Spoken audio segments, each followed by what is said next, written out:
Halo, assalamualaikum warahmatullahi wabarakatuh. Apa kabar guys? How are you? Kaise ho? हाँ जी. How are you? अल्हम्दुलिल्लाह मैं ठीक ठाक जनाब. Yeah guys, after long time I'm not make video because my stepmom that is passed away, right? Yeah, after that. I need to care her on the hospital. We were so So, busy also after yeah. that at home also cleaning and Yeah. doing some work. So many things to do. Yeah. Ya gitu guys, kapan hari ibuku tuh tepatnya ibu sambungku ya, ibu kedua. Nanti kalau ngomong ibuku gitu dikira ibuku sendiri, alhamdulillah masih sehat. Kapan hari almarhumah itu sempat dirawat di klinik itu 4 hari, di rumah sakit itu 10 hari. Jadi keluhannya itu di bagian apa ya namanya belakang ini pantat ya, atasnya pantat itu apa kalau ngomong di situ tuh sakit panas rasanya katanya, terus bagian ginjalnya juga gitu. Akhirnya kita bawa ke klinik katanya lambung ya, itu katanya lambung. Ternyata di klinik 4 hari udah agak mendingan gitu, maksudnya mendingannya itu bisa makan walaupun sedikit gitu ya. Habis itu bawa pulang lah ke rumah. Di rumah at home how many days that time after clinic the first clinic When go to first clinic? yeah, I think 4 days right, back home 4 days and then go to hospital 4 or 5 right? days I think, and then after that go back to Ya, sekitar 3-4 harian pulang itu keadaannya lebih parah lagi guys. Ibu itu tambah nggak bisa jalan. Jadi aku saranin ke bapak, waktu itu kan aku pulang ke Jember lagi, pikirku udah mendingan biar dirawat adik-adikku yang ada di Banyuwangi. Jadi waktu itu aku pulang ke Jember 4 hari, setiap hari ya aku telepon gimana perkembangannya ibu. Ternyata tambah parah, tambah nggak bisa jalan. Akhirnya kita bawa ke rumah sakit di Genteng sana, rumah sakit Gembiritan. Alhamdulillah di sana ditangani baik selama 10 hari sampai akhirnya ibu itu operasi. Nah dia itu udah komplikasi gitu loh, jadi penyakitnya itu udah macam-macam, tapi yang terparah itu ginjalnya guys. Jadi dia udah punya gagal ginjal, terus liver, jantungnya juga kena, terus semua ya, jadi organ tubuhnya dia itu udah hancur-hancuran di dalamnya.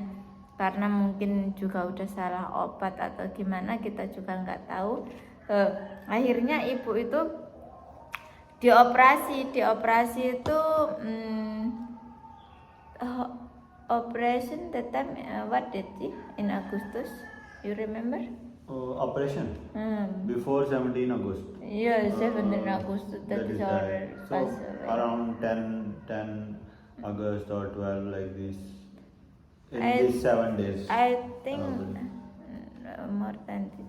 Ya waktu itu udah dioperasi, kirain kita ya kalau udah operasi gitu udah nggak ada harapan. Kenapa? Karena kalau sudah operasi itu pastinya harus cuci darah terus kan, 1 minggu itu cuci darahnya harus 2 kali. Nah 2 kali itu pastinya berat. Nah waktu habis dioperasi itu ibu kan harus cuci darah pertama juga nggak kuat, nggak mampu, nggak sampai finish. Ibu udah selesai gitu aja, maksudnya udah nggak kuat, darahnya itu rendah banget sampai 48. Nah akhirnya di stop, kita tunggu lagi sampai agak stabil lagi. Agak stabil itu berapa hari setelah itu kayaknya, aku agak lupa waktu itu. Habis itu kita melakukan lagi untuk cuci darah lagi. Cuci darah lagi itu kedua juga gagal, darahnya lo juga kayak gini. Waktu cuci darah itu almarhumah itu nggak tenang,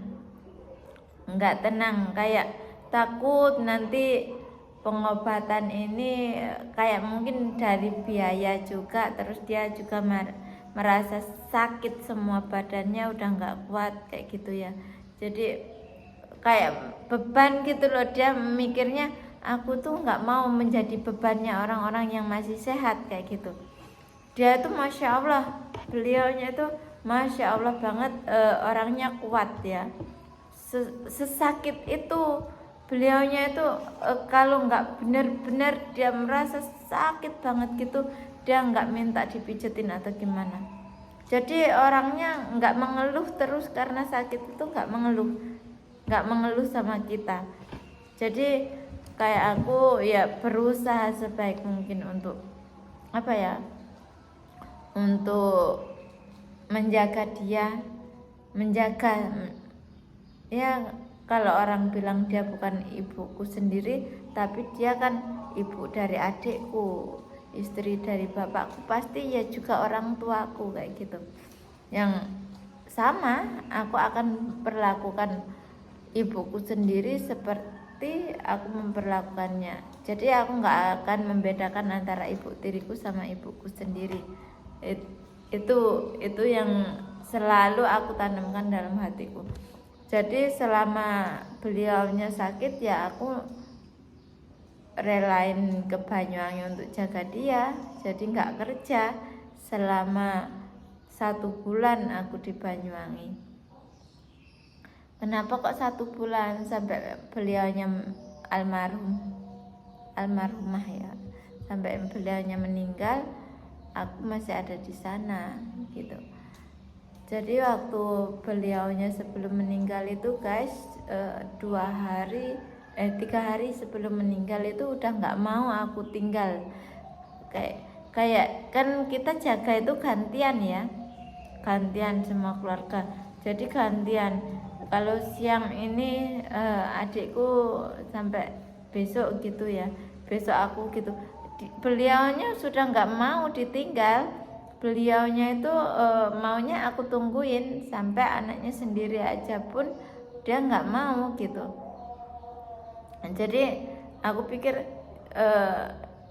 yang terakhir itu udah nggak aku tinggal sampai dia meninggalnya ada di genggaman tanganku. Alhamdulillah meninggalnya di malam Jumat ya, malam Jumat Legi. Terus beliaunya juga meninggalnya tepat maghrib. Itu pun aku udah bisikin ke beliaunya, ayo sholat dulu yuk, kita sholat, kita doa kayak gitulah ya, maksudnya ngajak dia ini. Dia ada respon waktu itu, masih ada respon kayak ngorok gitu ya. Agak sedih sih guys untuk cerita kayak gini, cuma aku coba kuatin, aku cuma sharing sedikit tentang beliaunya. Waktu itu aku udah nggak bisa ke masjid untuk sholat ya, karena beliaunya nggak mau aku tinggal. Jadinya aku pinjem rukuh mukena sama orang sekitar situ. Aku sholat maghrib itu aku cepet-cepet sholat, aku ngaji sambil genggam tangannya beliaunya. Waktu ngaji belum selesai ya Yasin, aku waktu itu ngaji Yasin belum selesai, udah tinggal 1 lembar aja waktu itu. Beliaunya menghembuskan nafas yang terakhir. Aku pun udah nggak bisa melanjutkan untuk ngaji. Ya udah, sedih sih guys, rasanya nggak percaya. Beliau itu umurnya masih muda banget, masih umur 46-an. Jadi bedanya sama aku tuh sedikit gitu, cuma berapa tahun gitu. Terus waktu aku masih kecil pun kan bareng sama dia ya, maksudnya aku umur 10 tahun yang waktu beliaunya nikah sama bapak itu. Beliaunya umur aku 9 tahun atau 10 tahun gitu. Beliaunya umur sekitar 16 tahunan waktu itu. Jadi berasa temen ya, kalau pulang itu kalau ada dia kan apa-apa minta sama dia gitu ya. Sekarang kita udah nggak ada dia lagi, pastinya kayak anak-anak juga merasa kesepian. Akunya sendiri pasti merasa kesepian gitu. Dia tuh waktu sakit pun tidak pernah mengeluh guys. Nggak pernah mengeluh sampai akhirnya benar-benar jatuh sakit parah. Itu pun karena aku yang memaksa untuk bawa beliaunya ke klinik. Kita doakan aja ya guys, minta doanya untuk almarhumah, semoga almarhumah ditempatkan di tempat yang terbaik di sisi Allah, amin. Oke guys, terima kasih. Aku cuma ingin sharing aja tentang almarhumah ya di YouTube channelku. Oke, jangan lupa like, comment, and subscribe. Terima kasih. Assalamualaikum warahmatullahi wabarakatuh. Okay guys, thank you so much.